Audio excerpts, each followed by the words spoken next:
Oi, bonitas e bonitos, tudo bom com vocês? Começando mais uma Quinta Misteriosa aqui no canal. Se você é novo por aqui e ainda não tá inscrito, aproveita e se inscreve aqui embaixo que tem vídeo novo toda segunda e toda quinta pra vocês.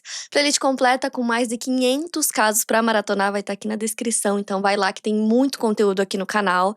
Quinta Misteriosa também é podcast pra você ouvir quando e onde quiser. E não esquece de me acompanhar nas redes sociais, que eu vou deixar aqui na tela pra vocês. Me siga por lá que tem conteúdo extra de casos, filmes, séries e livros. E agora, bora começar o caso de hoje.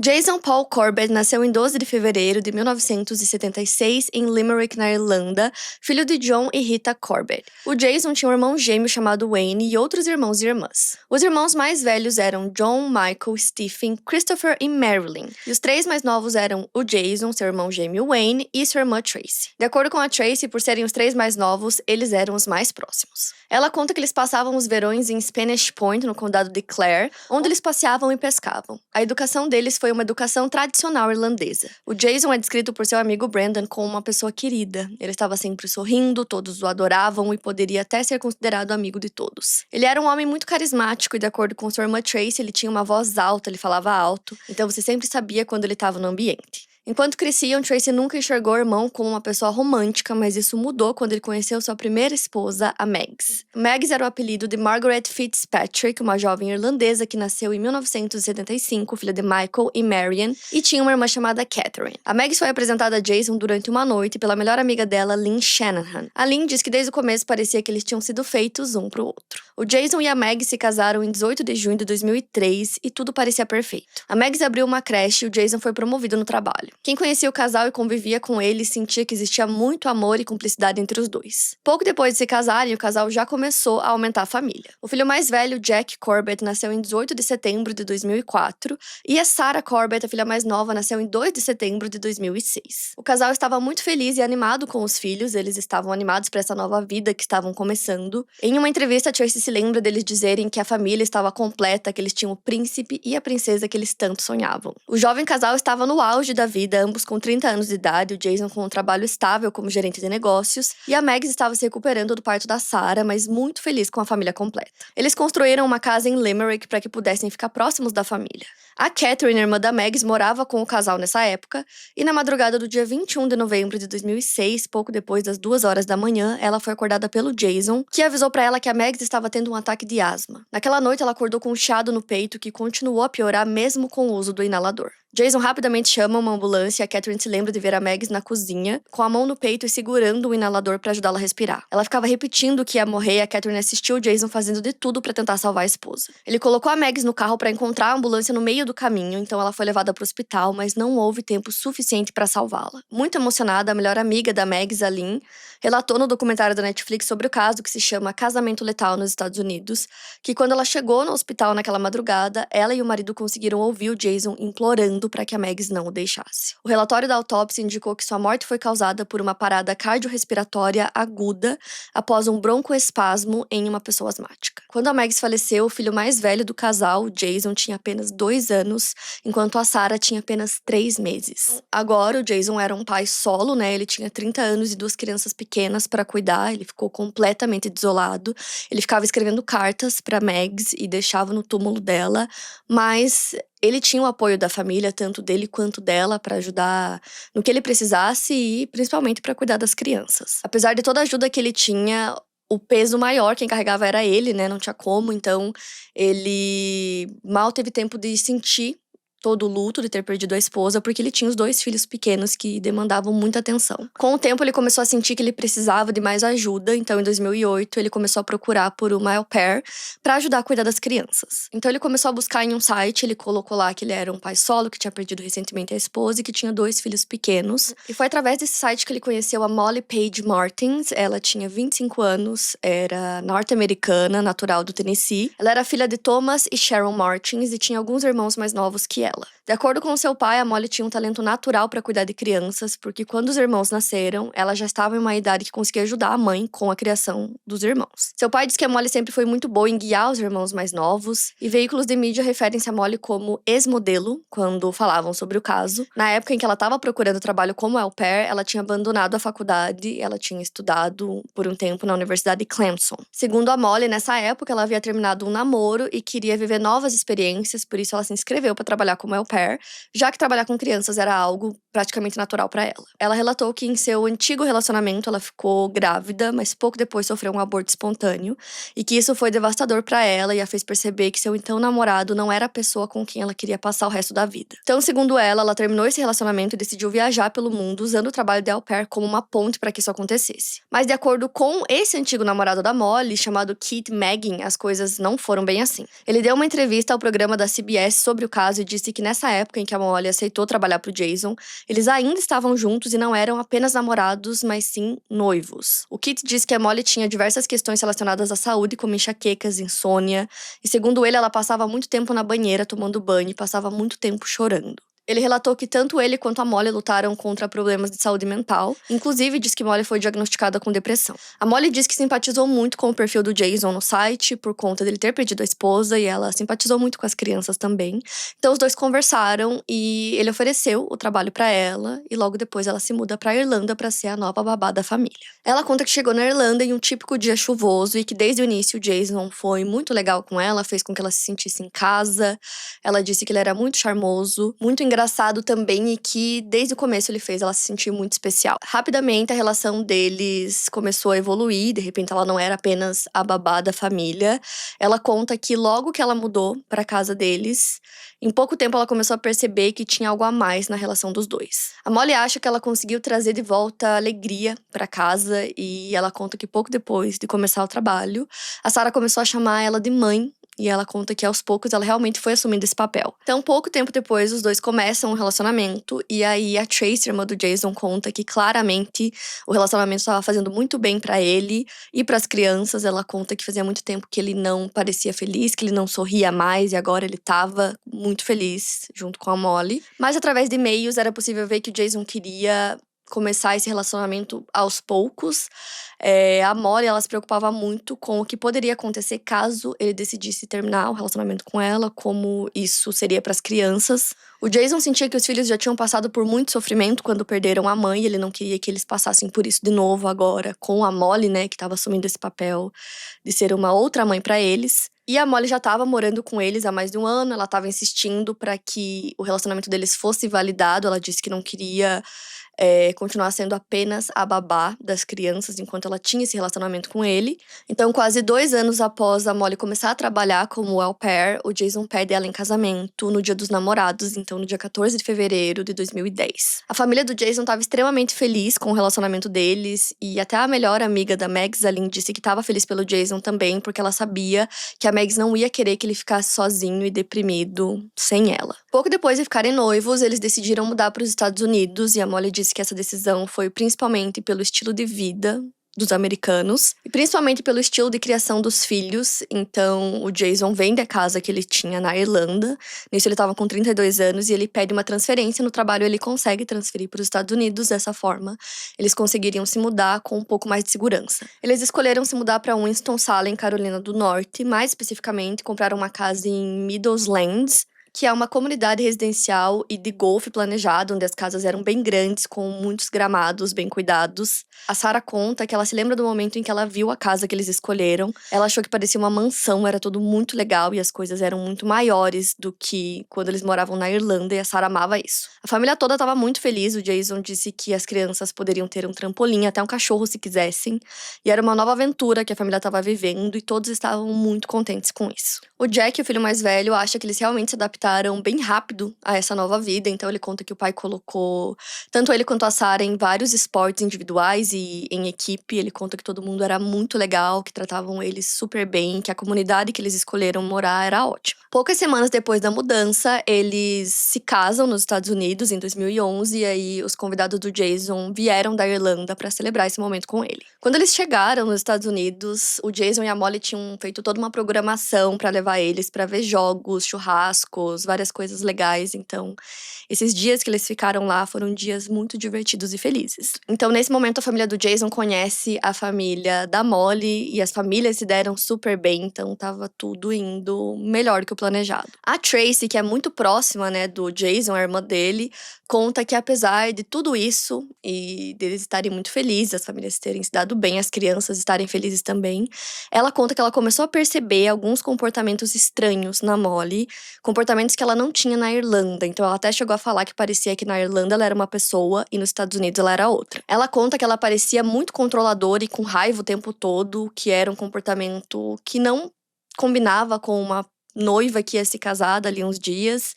Então ela achou isso bem estranho. Ela disse que a Tracy não parecia a mesma que ela conhecia e que em muitos momentos ela ficava sozinha no quarto, na cama, sem querer socializar com ninguém. Mas o que mais levantou uma bandeira vermelha pra Tracy foi uma coisa que ela descobriu no dia do casamento do irmão. Conversando com uma das madrinhas, chamada Suzy West Vincent, ela descobriu que a Molly tinha contado pros amigos e pra família que ela tinha ido pra Irlanda pra ser madrinha dos filhos de uma amiga de infância, que no caso seria a Megs, e aí ela conta que a Megs morreu de câncer. Ela teria contado pra eles que quando ela foi pra Irlanda pra virar a madrinha das crianças, ela conheceu o Jason e eles se apaixonaram.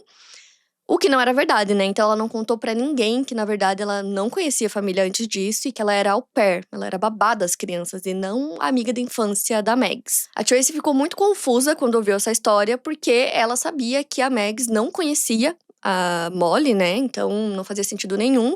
E aí ela resolveu contar que, na verdade, ela era au pair da família e que foi assim que ela conheceu o Jason e que a Megs não morreu de câncer, como ela dizia pras pessoas. E aí a Suzy, né, a madrinha, ficou igualmente chocada. Foi depois disso que a Tracy e o marido dela perceberam que todos os amigos e familiares da Molly tinham ouvido essa história e não o que realmente tinha acontecido. E ela ficou muito confusa com isso, se perguntando do porquê ela teria inventado, né, todas essas coisas. Depois disso, a Tracy começou a se perguntar se o irmão tinha feito uma boa escolha, né? Ela começou a se preocupar com ele, com as crianças, porque ele mudou toda a vida dele pela Molly, então mudou de país, mudou de emprego, levou as crianças e ela ficou com medo por conta dessas mentiras. E aí, logo depois de casar, a Molly queria muito que legalmente ela se tornasse mãe das crianças, já que ela tinha assumido esse papel. Segundo a Molly, ela e o Jason conversaram bastante sobre isso e eles até pensaram em fazer uma cerimônia de adoção no dia do casamento, mas por algum motivo isso não aconteceu. A Molly disse que essa foi apenas uma das muitas promessas do Jason durante o casamento, promessas que ele não cumpriu. Ela conta que ela sempre trazia esse assunto, que o pai dela também falava que ele podia ajudar no processo, na papelada, caso precisasse. E eles sempre falavam sobre isso com o Jason e ele só respondia que ele estava trabalhando nisso. De acordo com alguns e-mails e documentos que a Tracy teve acesso depois de um tempo, ela viu que o irmão realmente conversou com o advogado sobre essa possibilidade, né, da adoção por parte da Molly. Só que ele tinha algumas preocupações caso eles se divorciassem no futuro e ele queria descobrir se ela poderia obter a guarda dos filhos caso isso acontecesse. O advogado respondeu que caso eles se separassem no futuro, um juiz poderia sim escolher que ela ficasse com a guarda das crianças se ele achasse que seria a melhor opção. De acordo com o David, o marido da Tracy, o Jason jamais aceitaria perder a guarda dos filhos. E a própria Molly também conversou com o advogado porque ela queria saber, agora que ela era esposa do Jason, como ficava essa questão da guarda das crianças. Para quem acompanhava de fora, parecia que a vida da família estava bem, que eles estavam felizes, mas em 2015 o Jason já conversava com algumas pessoas sobre a sua vontade de voltar a morar na Irlanda, que ele queria muito voltar para lá com as crianças e que a Molly não fazia parte desses planos. Mas tudo mudou na madrugada do dia 2 de agosto de 2015, quando os pais da Molly, Tom e Sharon, foram visitar eles em Meadowlands, onde eles moravam. Então, na madrugada do dia 2, o Tom, pai da Holly, faz uma ligação pro 911 dizendo que o Jason começou a brigar com a filha dele, com a Molly, e que ele precisou intervir. Ele disse que bateu na cabeça do Jason com um taco de beisebol, então a despachante perguntou se o Jason estava consciente e respirando, e ele respondeu que ele não estava consciente e que ele não sabia se ele estava respirando ou não. No fundo dessa ligação que foi gravada, dá pra ouvir a Molly gritando desesperada por ajuda, e uma coisa que dá pra perceber na ligação é o tom do pai dela, porque ele fala em um tom super calmo, não parecia estar preocupado com toda a situação que estava acontecendo. O Tom descreve pra despachante que o Jason estava sangrando e que ele pode tê-lo matado, então ela começa a explicar como eles poderiam fazer as compressões torácicas pra tentar salvar a vida do Jason. A Molly relata que ela recebeu treinamento de primeiros socorros na ligação, então a despachante pede que ela fique calma e elas vão contando juntas, enquanto ela faz as compressões, né, supostamente no marido. A Wanda Thompson, que é a tenente do departamento do xerife do condado de Davidson, recebe uma ligação às 3 da manhã e ela conta que ela sabia que alguma coisa muito ruim tinha acontecido. Ela chegou na casa do casal e aí a Molly atendeu ela, dizendo que ela era uma das moradoras da casa e levou ela até o Jason. E ela conta que quando ela entrou no quarto, a cena que ela viu foi horripilante. Ela disse que era uma cena extremamente sangrenta e que tinha respingos de sangue por todo o quarto, na cama, nas paredes, no carpete. Ela conta que foi uma das cenas mais sangrentas que ela já tinha visto. E aí, depois disso, o Tom e a Molly são levados para prestar depoimento na delegacia. Eles são colocados em salas separadas, então quem interrogou a Molly foi a tenente Wanda. E quem interrogou o pai dela, o Tom, foram outros 2 policiais. Uma coisa importante de estar nesse momento é que o Tom, o pai da Holly, é um ex-agente do FBI, especializado em interrogatórios, então ele até treinava os outros agentes sobre como interrogar um suspeito. E aí, no interrogatório da Molly, ela dá a versão dela do que teria acontecido. Ela disse que a Sarah, a filha mais nova do Jason, acordou de um pesadelo no meio da noite e que ela sonhou que as fadas do cobertor dela eram insetos que estavam subindo em cima dela. Segundo a Molly, o Jason teria ficado irritado por a filha ter levantado. E aí, ele e a Molly começaram uma discussão e ele começou a estrangular o pescoço da Molly. Então, no momento que ele soltou um pouco, ela gritou por ajuda. Ela fala que não se lembra exatamente do que aconteceu até o momento em que o pai dela entrou no quarto, então ele subiu até o quarto deles com um taco de beisebol. Ela fala que ele e o Jason entraram em uma luta corporal e que o Jason conseguiu pegar o taco de beisebol e tentou acertar o Tom com ele. Ela fala que ele não conseguiu acertar o Tom e que aí tinha um tijolo ali no quarto. Ela pega esse tijolo e começa a bater no braço dele. E ela fala que ela não se lembra quantas vezes ela bateu nele. Ela disse que ela e as crianças iriam pintar alguns tijolos pra colocar flores e plantar flores ali perto da caixa de correio da casa, e por isso que ela tava com aqueles tijolos no quarto, porque ia chover, ela não queria que eles molhassem. Tanto a Molly quanto o Tom alegam que a morte do Jason foi consequência de uma tentativa de legítima defesa por parte dos 2. O Tom apresenta uma versão bem parecida com a da Molly. Ele disse que ele estava no andar de baixo e começou a ouvir muitos barulhos vindo do quarto deles. Parecia que eles estavam tendo uma discussão. E ele conseguiu ouvir até algumas batidas, então ele disse que se preocupou porque parecia que alguma coisa grave estava acontecendo. Então ele pegou o taco de beisebol e subiu até o quarto. Segundo ele, no momento que ele chega no quarto, ele vê o Jason em cima da Molly, com as mãos no pescoço dela. E no momento que ele vê o sogro, ele meio que faz uma chave de braço na Molly e começa a arrastar ela pro banheiro. O Tom manda ele largar ela e ele responde que não, que ele iria matá-la. Nesse momento, o Tom bateu nele com o taco de beisebol. Depois ele fala que o Jason tenta pegar o taco e eles começam a entrar ali em uma luta corporal e que ele não se lembra quantas vezes ele bateu no Jason com o taco de beisebol. Outra alegação do Tom foi que nesse momento da briga, o Jason tinha bebido e que ele era louco. E a Molly também disse que ele tinha bebido naquela noite. O Tom não mencionou que a Molly também bateu no Jason, provavelmente uma tentativa de protegê-la. E os 2 alegaram, né, legítima defesa, mas o Tom e a Molly não tinham nenhum ferimento pelo corpo que indicasse isso, né, que indicasse que o Jason atacou um deles. Não havia nada ali que aparentasse que o Jason atacou primeiro, conforme os 2 disseram, né. Nesse momento, a tenente começa a se perguntar se aquela história é verdadeira e se realmente o Tom e a filha são as vítimas ou se o Jason era a vítima e ele era o único morto dos 3, então ele não podia dar sua versão. Quando a Molly foi informada que o Jason não sobreviveu aos ferimentos, ela chorou um pouco e disse: "Eu não achei que ele sobreviveria." Durante a conversa, a tenente pergunta se ela deveria falar com alguém da família do Jason, e aí a Molly responde: "E se eu tiver medo da família dele?" O medo dela era que os familiares do Jason ficassem com a guarda das crianças. Como eu falei pra vocês, ela queria muito adotá-los legalmente, mas isso não foi feito. Na época em que o caso aconteceu, a Sarah tinha 8 anos e o Jack tinha 10. A família do Jason foi informada do que tinha acontecido, né, que ele tinha morrido. E aí o que contaram pra eles foi que a Molly e o Jason entraram em uma discussão, que ela empurrou ele bateu a cabeça e aí faleceu. Imediatamente a Tracy começa a ligar pra Molly várias vezes e a Molly não atende as ligações e ela não conseguia acreditar que seu irmão estava morto. Logo depois disso, a sua maior preocupação virou os sobrinhos, então ela fez as malas e foi direto da Irlanda para os Estados Unidos. Tudo que ela queria garantir era a segurança deles. Antes do Jason morrer, ele fez um testamento que inclusive ele tinha deixado na Irlanda, e nesse testamento ele colocava a irmã Tracy e o marido dela como os guardiões legais dos filhos caso acontecesse alguma coisa com ele. Ao descobrir que o Jason tinha falecido, imediatamente o marido da Tracy, o David, entra em contato com o advogado dele para conseguir esses papéis para que eles pegassem as crianças o mais rápido possível.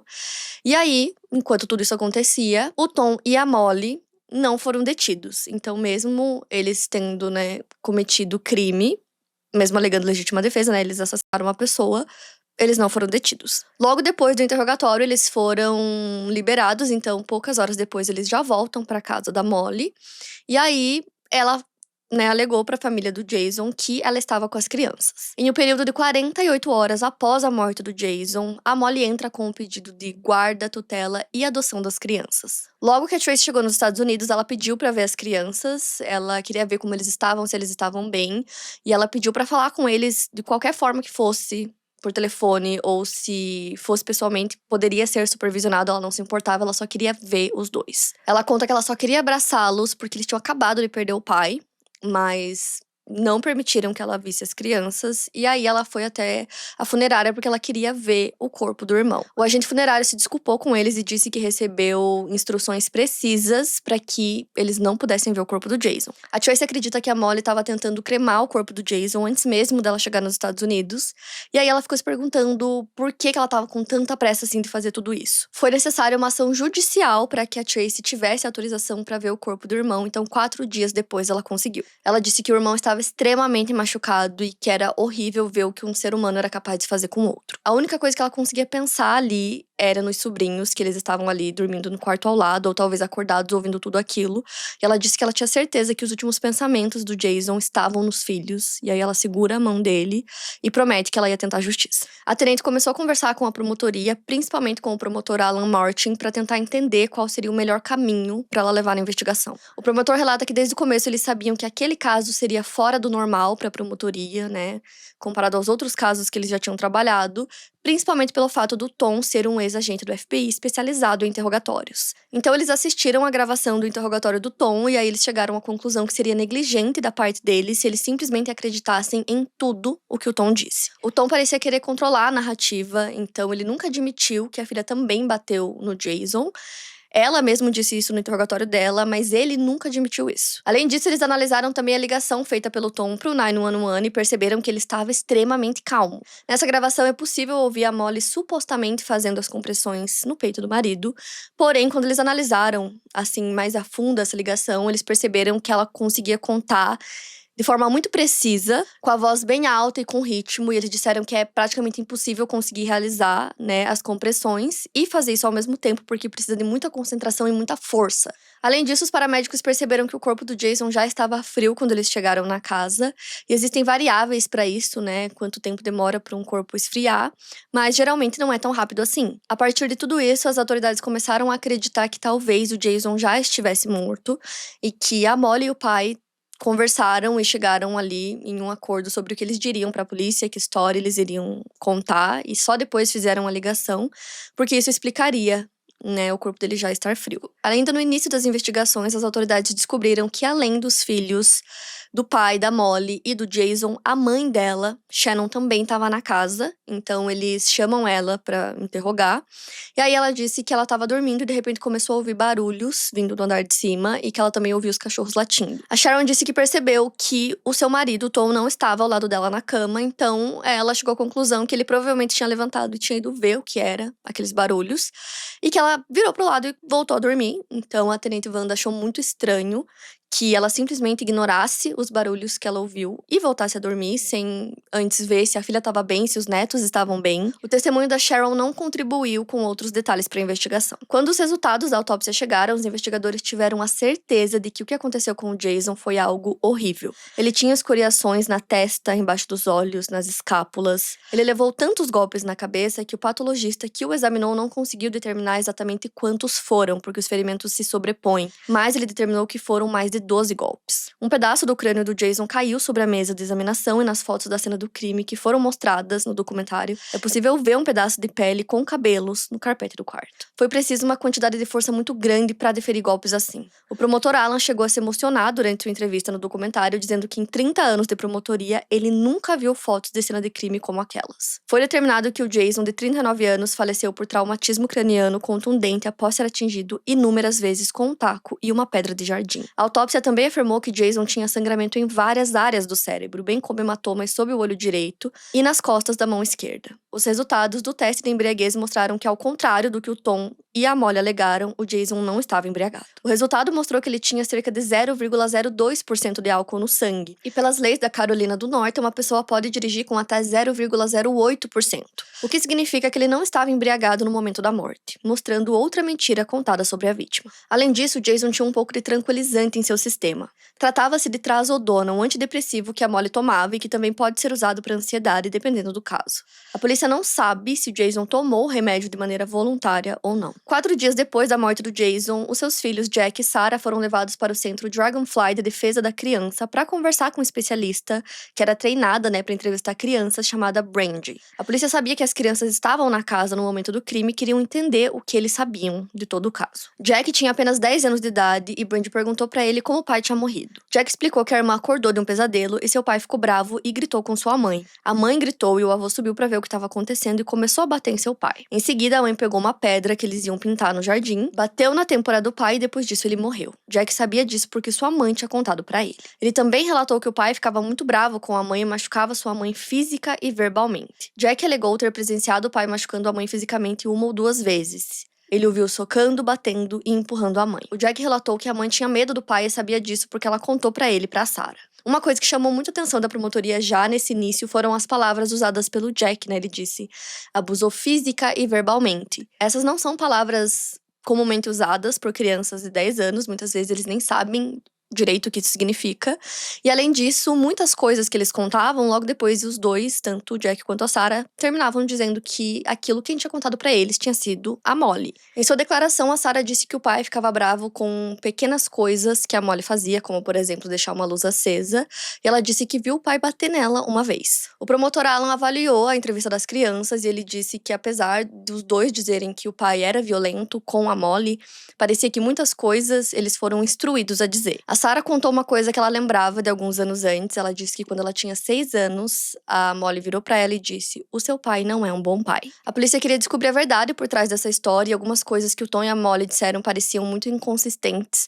Uma coisa que o Tom disse foi que ele levou o taco de beisebol pro quarto quando ele subiu pra ver o que estava acontecendo, porque o Jason era mais forte que ele. Ele disse que Jason gostava de artes marciais e que era boxeador, então as autoridades conversaram com a Tracy pra ela afirmar, se isso realmente era verdade, ela disse que não, que o irmão não lutava. Outra coisa que o Tom e a Molly disseram era que o Jason tinha feito parte do exército republicano irlandês, e segundo a Tracy, essa é a outra mentira. O que a Tracy percebia, com todas essas coisas, era que o Tom e a Molly estavam tentando pintar essa imagem do Jason ser um homem muito forte e muito violento, e ela disse que isso era mentira, que ele não era assim. Ela disse que eles estavam tentando destruir o caráter do irmão para que as autoridades pensassem que ele fosse abusivo. Como a polícia queria realmente entender de onde vinham essas histórias, que a Molly contava, eles decidiram conversar com outras pessoas que conheciam ela, como amigos vizinhos.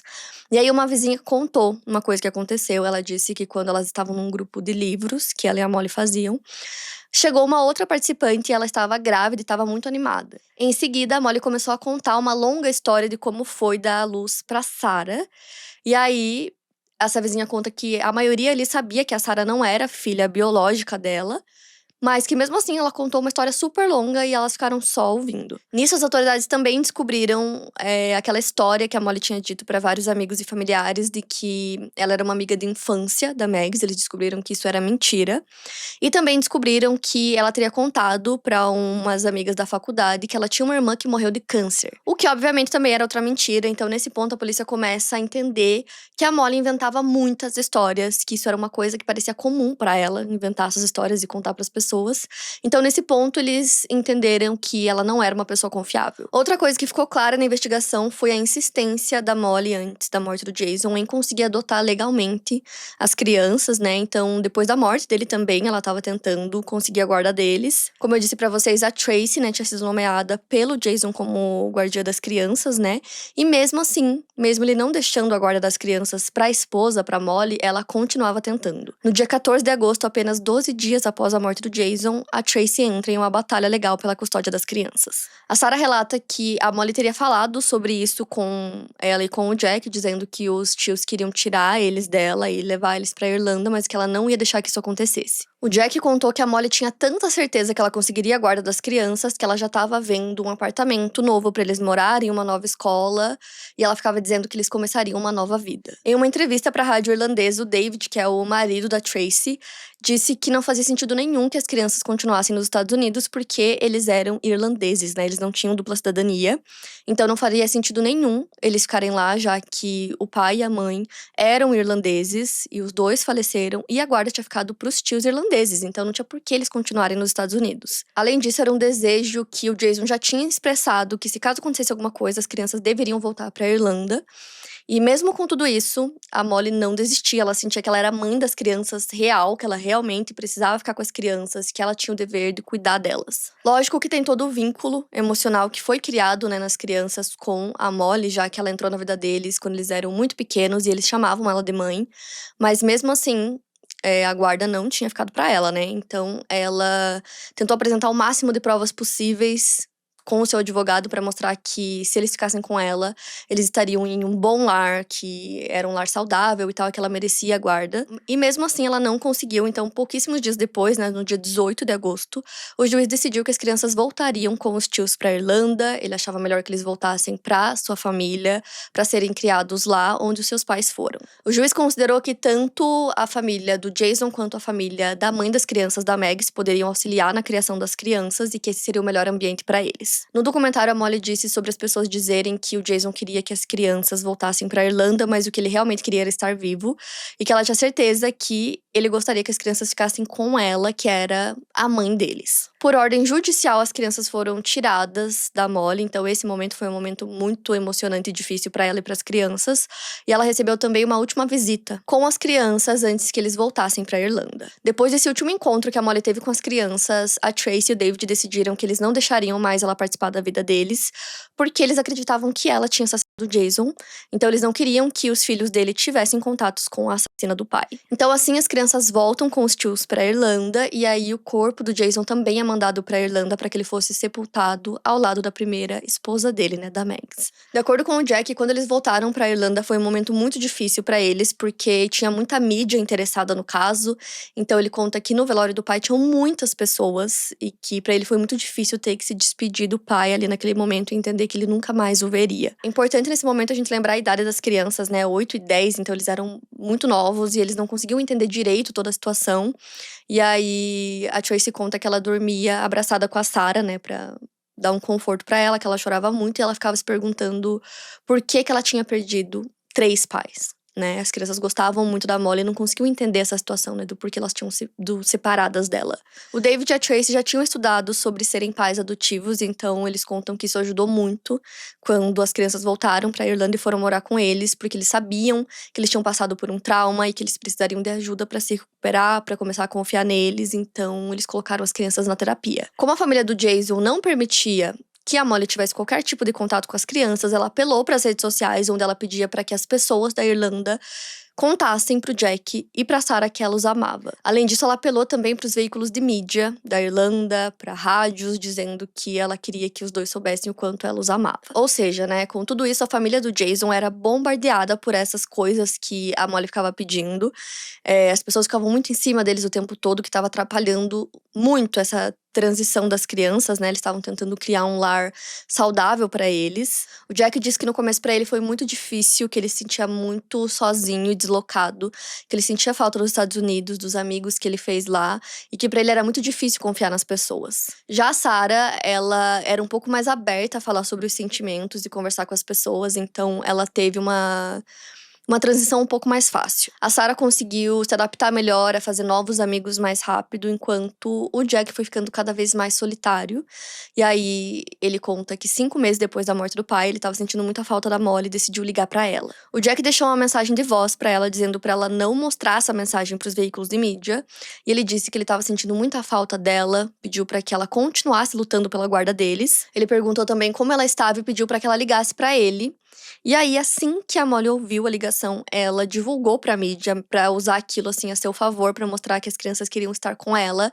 Só que o Jack se sentiu completamente traído. Foi a partir desse momento que o Jack mudou completamente a sua visão sobre o caso, porque ele decidiu pesquisar sobre e tentar entender melhor o que tinha acontecido, porque até então o que ele sabia era o que a Molly tinha contado pra ele, né? Então ele começou a pesquisar.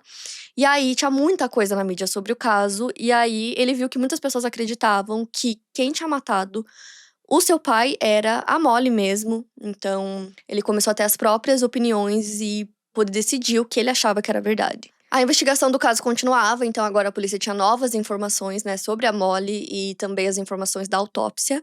Então eles resolveram assistir novamente o interrogatório do Tom e da Molly. Foi aí que eles perceberam que muitas coisas que o Tom relatou, né, que aconteceu durante a briga, não condiziam com os ferimentos que o Jason tinha. A maior parte das lesões do Jason estavam na cabeça, na parte de trás e na lateral.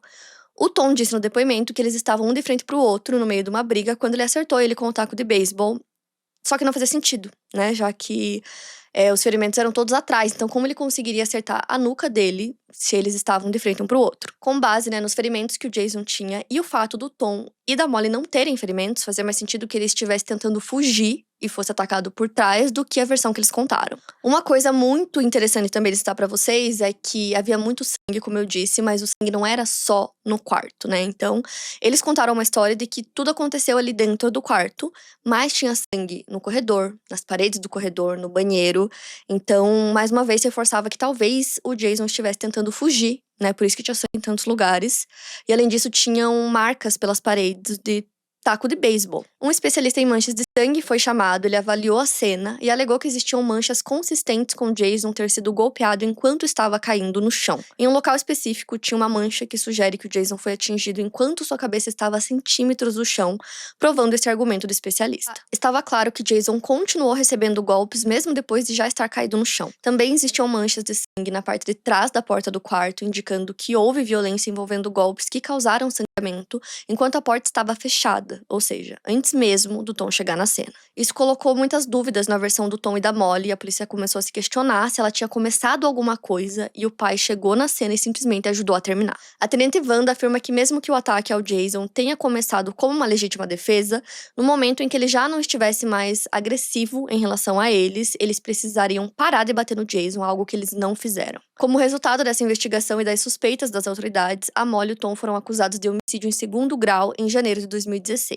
De acordo com o promotor Alan Martin, o uso excessivo de força nesse caso era um agravante para esse crime. Em fevereiro de 2016, eles se declararam inocentes de suas acusações. Os dois foram detidos sob fiança de $200 mil e caso fossem considerados culpados, ambos poderiam enfrentar uma sentença de prisão perpétua. Eles precisariam entregar os seus passaportes e concordar em cortar qualquer contato com a família do Jason, principalmente com as crianças. Enquanto a promotoria estava se preparando para o julgamento, eles receberam a notícia de que Jack gostaria de revelar a verdade. Por isso, foi agendada uma videoconferência entre a promotora assistente e o Jack, isso em maio de 2016. Durante essa conversa, o Jack estava ao lado de sua psicóloga clínica, a doutora Mary Hayes, que estava apenas acompanhando ele ali. O Jack relatou que a Molly o fez mentir para as pessoas que entrevistaram ele e Sarah na época da morte do pai. Molly inventou histórias sobre Jason, dizendo que ele era muito abusivo e que se eles não dissessem isso para as autoridades, o Jack e a irmã seriam levados para longe dela. Molly disse que Jack deveria dizer que o pai batia nela. Se não, ele seria levado para longe e nunca mais a veria novamente. Na própria entrevista no centro Dragonfly, o Jack responde que o motivo dele estar lá conversando com a entrevistadora era que seus tios estavam tentando tirá-lo de sua mãe. O Jack disse que tinha um grande peso sobre os ombros por ter mentido e afirmou que na verdade nunca viu o pai sendo violento com Molly ou batendo nela. A retratação do Jack foi apresentada ao juiz que assistiu aos vídeos da entrevista dele e da Sarah no centro Dragonfly, determinando que as gravações dessas entrevistas seriam inadmissíveis no tribunal tribunal e que o júri não as assistiria. Justamente porque o Jack afirmou que Molly o orientou a dizer aquelas coisas e pediu pra ele mentir. Sarah também disse que mentiu e que fez isso porque já tinha perdido sua amante, acabado de perder o pai, e ela simplesmente não queria perder mais ninguém. Além disso, Sarah e Jack eram crianças que estavam enfrentando uma situação traumática e fizeram o que a mãe deles estava pedindo por medo de serem levados pra longe dela. Tanto Sarah quanto Jack se lembram do pai como um ótimo pai que fazia tudo por eles. Eles sabem que o pai tentou fugir enquanto estava sendo morto e que ninguém merecia morrer da maneira como ele morreu, sendo espancado até a morte. A Tracy queria entender o motivo pelo qual o irmão foi morto, então ela teve acesso a documentos do Jason, trocas de e-mail que ele teve com a Molly, e isso deu uma ideia pra ela das motivações pro crime. Essas trocas de e-mails que datam maio de 2011 mostram que já existiam problemas e tensões no relacionamento dos dois. O Jason parecia querer agradar a Molly a todo custo, mas ela nunca estava satisfeita. A Tracy também recebeu mensagens no Facebook de pessoas que conheciam e conviviam com o casal. Uma das mensagens era de uma pessoa que estava na mesma festa que o Jason e a Molly na sexta-feira anterior ao assassinato. A pessoa disse que presenciou a Molly menosprezando o marido, chamando o Jason de gordo e dizendo que ele pegou toda a comida do seu irmão gêmeo porque parecia que ele tinha comido por dois. Jason, inclusive, saiu da festa mais cedo naquele dia, ele parecia triste e estava agindo diferente. A Tracy se lembrou que Jason chegou a conversar com ela sobre a possibilidade de voltar pra Irlanda com os filhos porque o casamento não estava indo bem. E aí, depois de sua morte, um amigo relatou que o Jason mandou uma mensagem pra ele dizendo que tinha dias que ele gostava dos Estados Unidos e que tinha dias que ele não via a hora de ir embora. Ele dizia que seu trabalho estava bom, que as crianças estavam bem, mas que Molly continuava louca. Ele esperava poder voltar pra Irlanda e disse que sempre que tentava conversar sobre o assunto com a Molly, acabava em briga. O David disse ao documentário da Netflix que, juntando todas as peças desse quebra-cabeça, parecia que Jason acreditava que seu relacionamento tinha acabado. Ele queria voltar pra Irlanda e queria que isso acontecesse o mais rápido possível. Mas a Molly não queria que o Jason voltasse pra Irlanda, né? Não queria que ele fosse embora, porque assim ela perderia tudo, já que a casa que eles moravam era dele, ele que tinha comprado nos Estados Unidos. Ele trabalhava, a Molly não, então ele era o provedor da família, e os filhos eram dele, né? Filhos biológicos dele, então dessa forma ela perderia tudo. Por isso, as suspeitas da família eram de que a motivação seria as crianças, que a Molly assassinou o Jason com a ajuda do pai para que ele não pudesse ir embora com as crianças. Além disso, havia também uma apólice de seguro no nome do Jason de $600 mil, então a polícia acreditava que isso também poderia ser parte da motivação. Em julho de 2017, quase 2 anos após a morte do Jason, o julgamento começa. A promotoria usou o desejo do Jason de voltar para a Irlanda como uma das motivações para o crime e também um dos motivos para todas as tensões que eles estavam vivendo no casamento. Era possível também que essa tensão tivesse aumentado no dia do crime, e eles também alegaram que era questionável, né, o argumento de legítima defesa, uma vez que o Jason tinha muitos ferimentos super graves, enquanto o Tom e a Molly não apresentaram nenhum ferimento. Para ele, parecia improvável que eles realmente estivessem lutando pela própria vida dentro desse cenário. De acordo com a promotoria, o Tom ajudou a filha a assassinar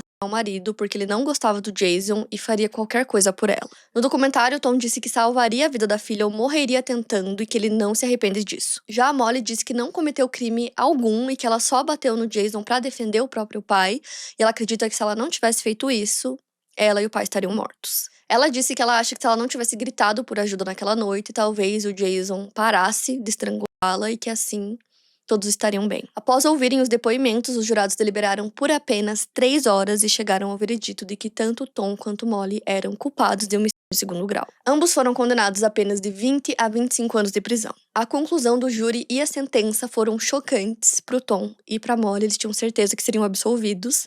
Já pra família do Jason foi como uma justiça pra ele, né? Então, eles sentiam que ali os filhos poderiam finalmente começar a se curar. A Tracy conta que depois do julgamento, as crianças começaram a se adaptar e a melhorar bem mais rápido e que começaram a ver ela e o tio como seus novos pais. Logo depois do veredito, a defesa, né, os advogados do Tom e da Molly entraram com uma moção pra anular o julgamento por má conduta do júri. Um membro do júri teria dito que eles falaram sobre o caso antes de ouvirem, né, e verem as evidências do caso, o que pode ter ocasionado um julgamento injusto. O juiz de primeira instância negou o pedido e aí 1 ano depois a defesa recorreu em um tribunal de apelação, dessa vez argumentando que vários erros foram cometidos no julgamento, incluindo a má conduta do júri, falta de testes em manchas de encontradas na cueca boxer do Tom e a exclusão do depoimento das crianças, que era crucial para a defesa do caso. Além disso, uma mecha de cabelo longo e loiro foi encontrada na mão do Jason, provavelmente era da Molly, mas nunca foi examinada. E a autópsia indicou que havia ferimentos defensivos no braço esquerdo do Jason, mas não no direito, o braço em que ele supostamente segurou a Molly. O Tribunal de Apelações acatou os argumentos e anulou o julgamento. A acusação recorreu dessa decisão no Supremo Tribunal. A família da Molly entrou em contato com o advogado Doug Kingsbury pedindo para que ele revisasse os registros do caso para convencer o tribunal de segunda instância a conceder um novo julgamento, onde eles mostrariam uma versão de Jason que não foi apresentada anteriormente.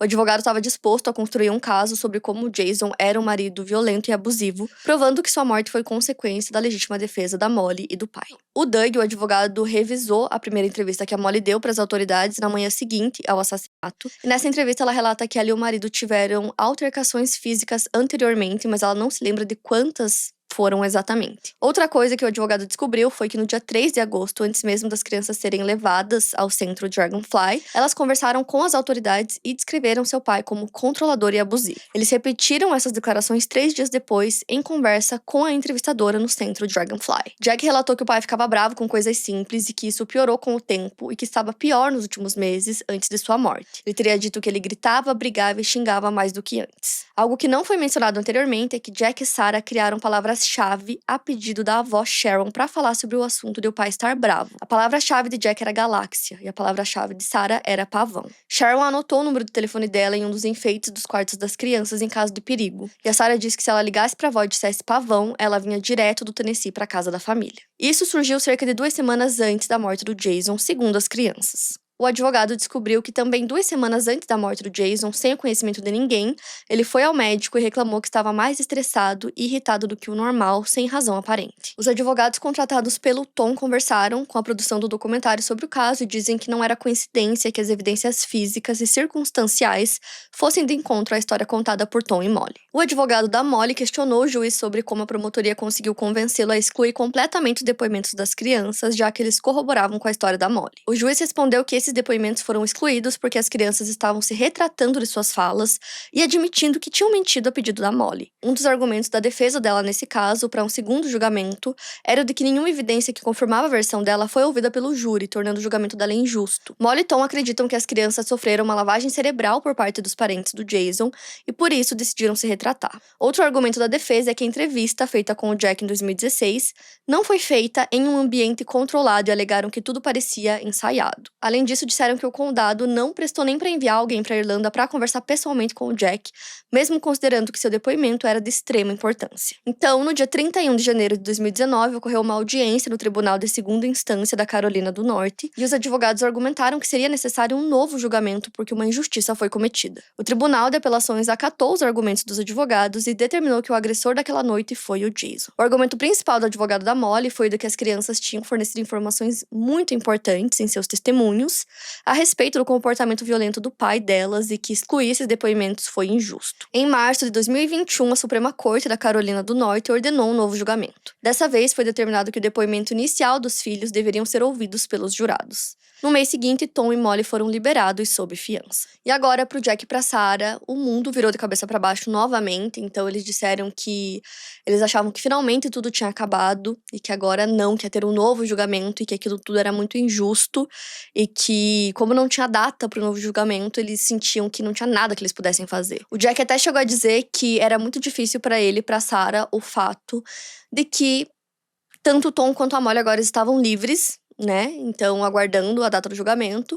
Em liberdade, eles podiam ver os seus familiares, abraçar seus familiares. E ele disse que quando ele e a irmã quisessem visitar os pais, eles precisavam ir até o cemitério. O documentário da Netflix começou a ser gravado antes do segundo julgamento. Então, a Molly disse que ela achava que agora, finalmente, as pessoas iam saber quem o Jason realmente era, tudo que ela passou naquele casamento, todos os abusos. Ela disse que por fora eles pareciam uma família perfeita, mas que todos os dias ela passava por um interrogatório por parte dele, que perguntava o que ela tinha feito, com quem ela tinha falado, Se ela se arrumasse um pouco mais, ele também perguntava por que ela estava fazendo aquilo. Ela relata que o Jason ficava com muita raiva quando as coisas não eram feitas do jeito que ele gostava ou quando ela ia pra algum lugar que ele não queria e que geralmente essas coisas levavam a situações violentas. Enquanto ela conta essas coisas, né, no documentário mostram fotos que ela mesma tirou de hematomas que ela tinha nos braços, no pescoço. Já o Tom conta que ele viu a confiança e o brilho da filha se perdendo depois que ela se casou com o Jason. De acordo com ele, na época, ele não conseguia ver a gravidade da situação, mas que depois ele percebeu que o Jason usava a situação, né, das crianças.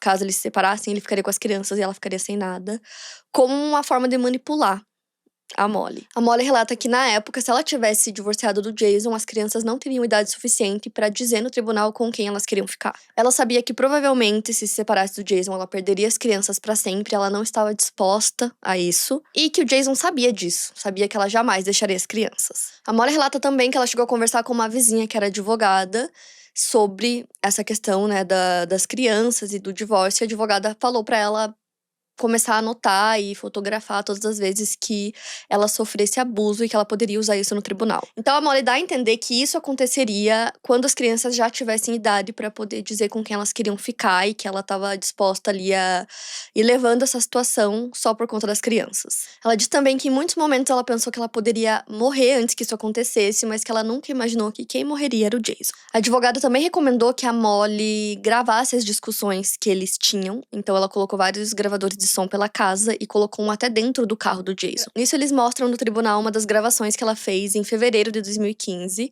E nessa gravação, o Jason ficava muito bravo com ela porque ele tinha pedido pra jantar em família e ela tinha dado o jantar pras crianças antes. Então ele tava dizendo que ela tirou esse momento dele. Ela fica na defensiva dizendo que ela não ignorou o pedido dele e aí em algum momento ela pede pro Jack parar de se pendurar no corrimão e subir pro quarto. O Jason fica irritado e diz que ela não pode mandar nos filhos dele nem falar que eles saiam do ambiente enquanto ele está falando que ela não tinha esse direito. E aí a defesa chamou um especialista em violência doméstica pra testemunhar, e ele relata que pela gravação ele consegue perceber que o Jason sempre tentava virar o jogo e fazer parecer com que ele fosse a vítima e não a Molly, além de usar as crianças como uma ferramenta de poder sobre ela. Em dado momento, a Molly chama as crianças pra fazer panquecas e o Jason fala que ele não quer nada que venha dela, que ela deixou claro que estava tentando separar ele dos filhos e que ele vai fazer o mesmo, só que a diferença é que ele vai conseguir. O Jason começa a falar outras coisas, a Molly não responde e ela se dirige apenas às crianças, então ele fica irritado e começa a erguer a voz. A Sarah se assusta e pede pra que eles parem de brigar, então o Jason fala pras crianças irem pra cama. O promotor do caso, inclusive, conta, né, que ela tinha falado com o advogado que ela tava meio que se preparando pra um divórcio, então ela conseguiria controlar a narrativa dessas gravações pra justamente criar um cenário ali onde ela conseguisse provar que o Jason era um marido ruim. De acordo com o Jack, o Jason descobriu, né, sobre a existência dos gravadores porque ele encontrou o gravador dentro do carro e mostrou pro pai. E ele conta que o Jason ficou chocado ao ver aquilo, e aí ele teria dito pros filhos: "O que vocês acham de voltar pra Irlanda?" E aí eles perguntaram: "Sem a mamãe?" E ele disse sim. O Jason sabia que a Molly não iria gostar se ele simplesmente pegasse as crianças e voltasse pra Irlanda.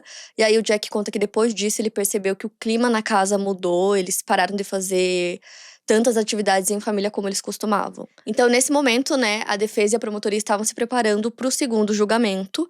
E aí, a promotoria foi descobrindo cada vez mais coisas sobre a Molly. E uma coisa que eles queriam saber era por que os pais dela, a Shannon e o Tom, estavam na casa dela naquele dia, justamente no fim de semana que tudo aconteceu, sendo que eles moravam a 4 horas de distância. Então, eles queriam saber o motivo daquela visita. Na declaração, o Tom disse que naquele fim de semana eles não tinham nada pra fazer e decidiram visitar a filha.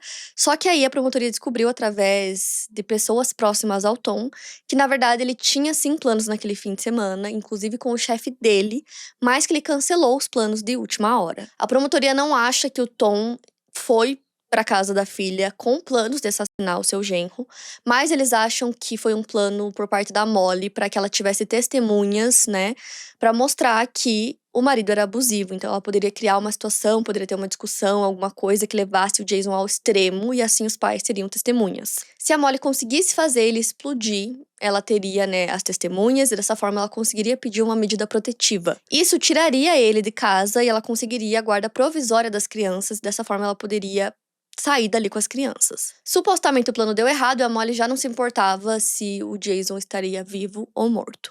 Tudo que era divulgado sobre o caso causava uma divisão de opiniões nos Estados Unidos e na Irlanda. O David e a Tracy foram a programas de TV e eles falaram que eles acreditavam que a Molly e o Tom estavam tentando destruir a imagem do Jason e, ao mesmo tempo, diminuir o crime que eles cometeram. A Tracy até escreveu um livro chamado Meu Irmão Jason, porque ela queria que as pessoas pudessem conhecer quem ele realmente era e pelo fato de que a família parecia simplesmente não conseguir defendê-lo. A Tracy, inclusive, esperava conseguir testemunhar no tribunal e ela sabia que a defesa diria que ela fez lavagem cerebral nas crianças, o que ela sabia que não era verdade. Então, em 2022, a família do Jason vai até os Estados Unidos para audiência pré-julgamento. Eles esperavam que o julgamento fosse acontecer antes do Natal de 2022, mas ele foi marcado para metade de 2023. O Jack conta no documentário que um dos fatores que fez com que eles realmente conseguissem, esse segundo julgamento foi o depoimento que ele e a irmã deram, lá no início da investigação.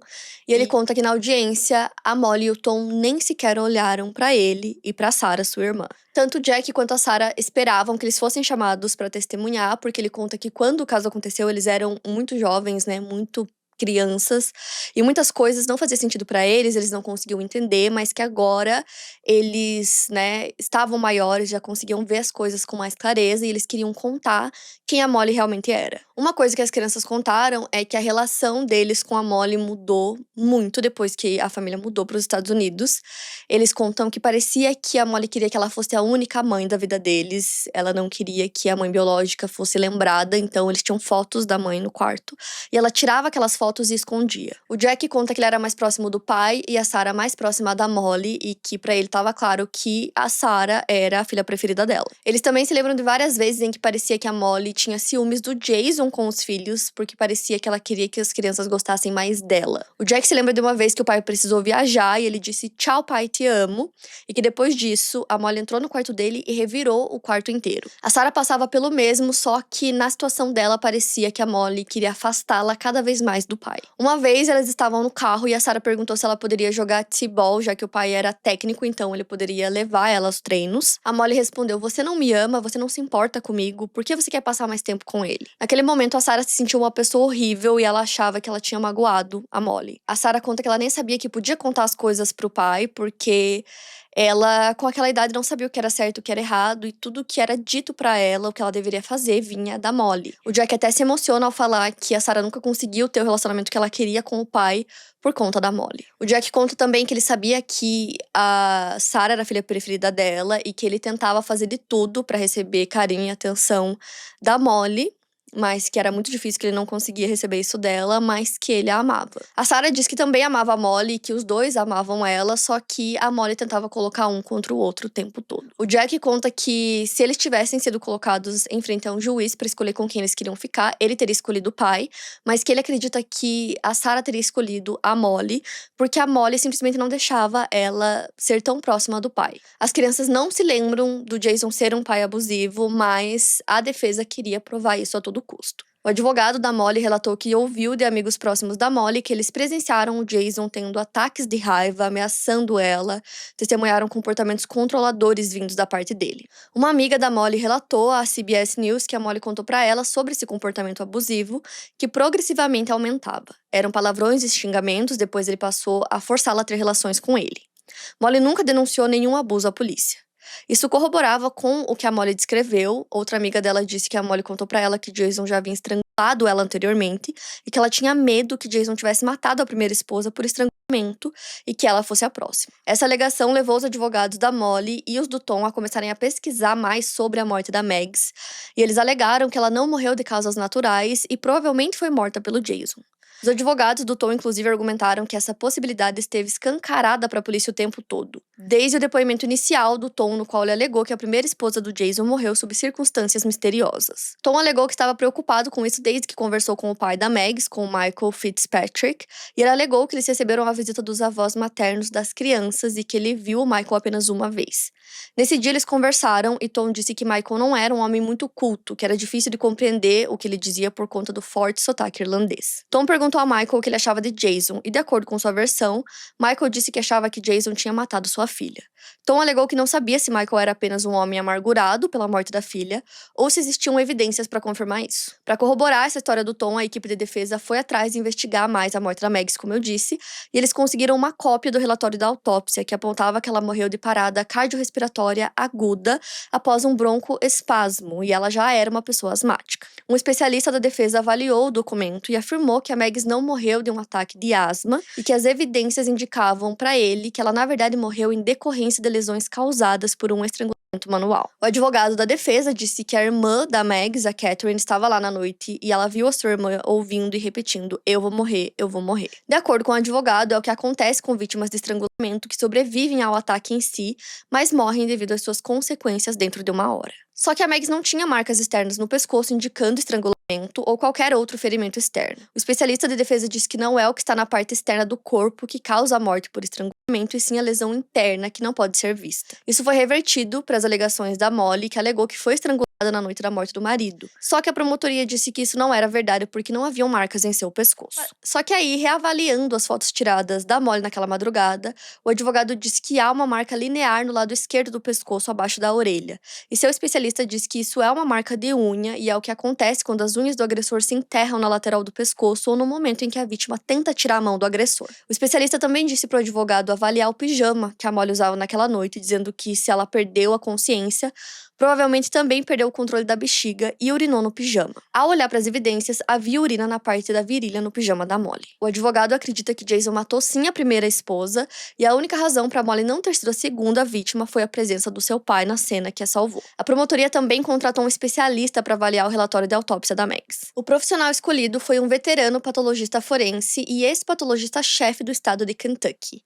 Ele disse que avaliou o documento e que ataques fatais de asma são caracterizados pela inflação excessiva dos pulmões devido à incapacidade do gás escapar. O relatório do patologista responsável pela autópsia não mencionou o estado dos pulmões da Megs, e o trato respiratório superior não foi removido e avaliado manualmente pelo patologista. Por isso, ele também rejeitou a alegação de que Megs morreu de um ataque de asma, mas não insinuou nada sobre assassinato ou estrangulamento. Os especialistas da promotoria dizem que mesmo que ela não tenha morrido de ataque de asma, eles não podem extrapolar a partir disso e afirmar que Jason ou qualquer outra pessoa assassinou a Megs. Seria uma conclusão imprudente e não apoiada por evidências. De acordo com a promotoria, existe uma longa lista de problemas de saúde que podem se assemelhar a um ataque de asma em uma pessoa asmática, mas eles sabiam que se esse argumento fosse apresentado ao júri, eles não ouviriam mais nada. A família da Megs não acredita que ela foi morta, a irmã dela estava presente naquele dia e presenciou o Jason fazendo de tudo para salvar a Megs. Então ela diz que sabe que ele não a matou. O próprio pai da Megs achou um absurdo a alegação feita pelo Tom e disse que ele jamais disse que achava que o Jason tinha matado sua filha. Tanto que depois da morte dela, o Jason continuou fazendo parte da família da Megs e o pai dela disse que tratava ele como filho. O Michael acabou falecendo de câncer, mas ele fez uma declaração que foi autenticada pelo seu advogado. Nela dizia: "Queria deixar registrado que só encontrei Thomas Martens uma vez. Posso declarar categoricamente que nunca conversamos sobre minha filha ou as circunstâncias de sua morte, ou que eu falei para Thomas que Jason matou minha filha." Tais declarações de Thomas são totalmente falsas. O Jack e a Sarah estavam convencidos de que se eles conseguissem testemunhar no julgamento, o Tom e a Molly voltariam para a cadeia. Mas a promotoria tinha consciência que eles poderiam perder o caso, então eles estavam dispostos a fazer um acordo. Então, no dia 23 de outubro de 2023, o acordo era mudar a acusação de homicídio em segundo grau para homicídio culposo. Então a Molly não contestou essa mudança e aí o Tom, pai dela, se declarou culpado. A Molly conta que em um primeiro momento ela não queria aceitar acordo nenhum porque ela queria contar a sua versão dos fatos, só que ao mesmo tempo ela sabia que existia a possibilidade deles perderem e irem pra cadeia, que ela não queria que o pai passasse os últimos dias de sua vida preso. Então, por conta disso, ela aceitou. O tribunal ouviu amigos e vizinhos da Molly que disseram estar cientes das discussões, violência física e comportamento abusivo e controlador do Jason. Sarah disse que sentia que quem estava sendo julgado ali era seu pai, com as alegações de violência e acusações de que ele matou a sua mãe. O foco parecia estar no caráter do Jason e não no crime cometido pela Molly e pelo Tom. A defesa argumentou que o denominador comum na morte de Megs e na morte do Jason era a Sarah. Nas duas noites, Sarah acordou chorando ou assustada. Na noite da morte da Megs, ela acordou porque estava com fome. Então a Megs levantou para alimentá-la e aí começou a passar mal. Na noite da morte do pai, a Sarah acordou assustada por conta de um pesadelo e fez seu pai se irritar. Sarah achou um absurdo que estivessem colocando a culpa da morte dos seus pais nela, sendo que ela era apenas uma criança nas duas situações. Foi nesse momento que ela percebeu que, para defesa, aquele era apenas mais um caso. Eles não conheciam quem era seu pai de verdade e nem queriam conhecer. A Molly diz que deve ter sido muito difícil para as crianças conhecerem uma versão diferente sobre a morte da mãe deles. Ela achou que isso romperia a lavagem cerebral deles, mas percebeu que isso não aconteceu. No dia 8 de novembro de 2023, todos se dirigiram ao tribunal para ouvir a sentença da Molly e do Tom. Mas antes disso, houve um espaço para as declarações de impacto das vítimas, do Jack e da Sarah, e eles fizeram questão de falar. Eu costumava rezar à noite quando eu era criança, acordava e percebia que tinha sido um pesadelo. Tive que passar a infância, adolescência e o começo da vida adulta sem meu pai para me guiar. Meritíssimo, não se engane com a máscara de civilidade de Molly. Ela sistematicamente me destruiu e me encheu de mentiras. Quero deixar claro que nunca vi meu pai bater em Molly. Por sorte, meu pai escolheu pais maravilhosos para me guiar pela vida. Não tem sido fácil, mas tê-los tornou tudo mais fácil. Já a Sarah disse: quem é a vítima aqui? Os Martins fizeram minha dor piorar tentando fazer o mundo pensar que meu pai era uma pessoa ruim. Eu nunca vou recuperar o que a Molly e Tom tiraram de mim. Eu vi a marca da mão ensanguentada do meu pai na porta do quarto dele. Não houve nada voluntário na morte dele. Ele não escolheu nos deixar, ele foi tirado de nós. Ele foi a vítima. Só quando fui morar com Tracy e David na Irlanda que aprendi o verdadeiro significado de família. O juiz determinou uma sentença de 51 a 74 meses de prisão, o que dá 4 anos e 3 meses a 6 anos e 2 meses. Descontando o tempo que eles já tinham cumprido, isso resultou em apenas 7 ou 8 meses de prisão. O caso original foi anulado. Molly e Thomas foram liberados em junho de 2024. Em entrevistas, eles sustentaram que Jason era abusivo e que eles o mataram em legítima defesa. Depois de serem liberados, eles voltaram para Knoxville, no Tennessee. A Molly não pode ter contato com o Jack e com Sarah. Ela sabe que não é mais a mãe deles e que eles a odeiam. O Jack disse que não sente mais nada por ela e que não quer dar a Molly nenhum poder sobre ele. Ambos acreditam que o pai era uma boa pessoa e têm orgulho de dizer que eram filhos dele. Atualmente, o Jack e a Sarah ainda moram em Limerick com a tia Tracy. Jack tem 20 anos e Sarah tem 18. Bom, esse foi o vídeo de hoje. O documentário que eu citei pra vocês tem na Netflix, se chama Casamento Letal, então pra quem quiser assistir. Esse é um caso como muitos outros que apresentam dois lados para uma mesma história, então eu quero saber quem vocês acham que era realmente a vítima aqui, a Molly ou o Jason. Então me conta aqui nos comentários. Não esquece do like, me ajuda muito na divulgação do vídeo, então já deixa o like aqui embaixo, playlist completa pra vocês maratonarem, vai estar aqui embaixo também. E Quinta Misteriosa também é podcast pra ouvir quando e onde quiser. E não esquece de me acompanhar nas redes sociais, que eu vou deixar aqui na tela pra vocês. Me sigam por lá que tem muitos conteúdos extras. E é isso, eu vejo vocês no próximo vídeo.